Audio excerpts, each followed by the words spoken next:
সারা বিশ্বে মানবাধিকারের কথা বলে বলে মোরাল রাষ্ট্র করে মুখে ফেনা তুলে ফেললেও প্রকৃত পক্ষে তারাই আজকে মানবাধিকার লঙ্ঘন করছে।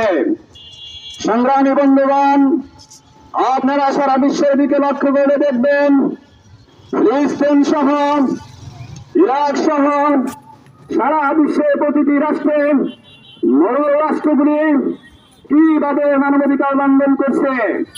তাছাড়া শিশু থেকে বয়োবৃদ্ধ থেকে নারী থেকে সকল মানুষকে নির্বিচারে হত্যা করে তারা মানবাধিকার লঙ্ঘন করছে।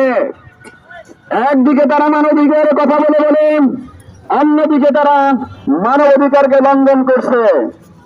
মানবাধিকারের মূল লক্ষ্য ছিল, আমরা জানি, সকল মানুষের সমতার বিধান তৈরি করা, এটাই ছিল মূলত মানবাধিকার।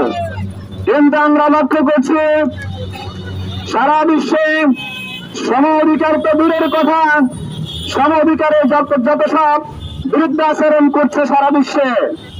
সংগ্রামী বন্ধুগণ, আমরা লক্ষ্য করছি আজকে পুরুষ অধিকার ফাউন্ডেশন, বাংলাদেশ পুরুষ অধিকার ফাউন্ডেশন পটুয়াখালী জেলা শাখা, আমরা বরাবরই মানুষের অধিকার নিয়ে, পুরুষের অধিকার নিয়ে কাজ করে যাচ্ছি। আপনারা লক্ষ্য করবেন সারা বাংলাদেশ সহ সারা বিশ্বে পুরুষের আজকে কোন ধরনের অধিকার নিশ্চিত নয়। তারা সারা বাংলাদেশে সারা বিশ্বে পুরুষরা আজকে নির্যাতিত, নিষ্পেষিত, তারা সমান অধিকার তো দূরের কথা, সব জায়গায় লাঞ্ছিত হচ্ছে সম্মানিত উপস্থিতি। তাই আমরা পুরুষ অধিকার ফাউন্ডেশন আমরা বলতে চাই, প্রতিটি জায়গায় প্রতিটি সমাজে পুরুষের অধিকার নিশ্চিত করতে হবে। বিশেষ করে আপনারা লক্ষ্য করবেন যে সারা বাংলাদেশ সহ সারা বিশ্বে নারী নির্যাতনের একটা নারী নির্যাতন দমন আইন আছে, কিন্তু পুরুষ নির্যাতন দমন কোন আইন এখন পর্যন্ত তৈরি হয়নি।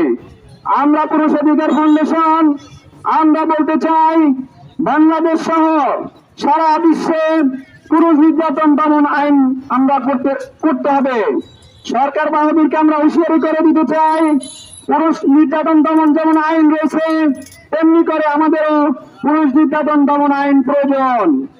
আজকে সংসদে নারী সংরক্ষিত আসন রয়েছে, তারা সমান অধিকারের কথা বলে বলে কিন্তু তারা সংরক্ষিত আসন দাবি করে। সংগ্রামী বন্ধুগণ, আমরা তাদেরকে বলব, আপনারা যদি সমান অধিকার দাবি করেন, সমান অধিকার দাবি করলে আপনারা পুরুষদের সাথে লড়ে, নির্বাচনে লড়ে, তারপরে সংসদে আসেন, কিন্তু সংরক্ষিত আসন আপনারা চাবেন না। প্রিয় উপস্থিতি, আমরা বলব, আমরা যারা পুরুষ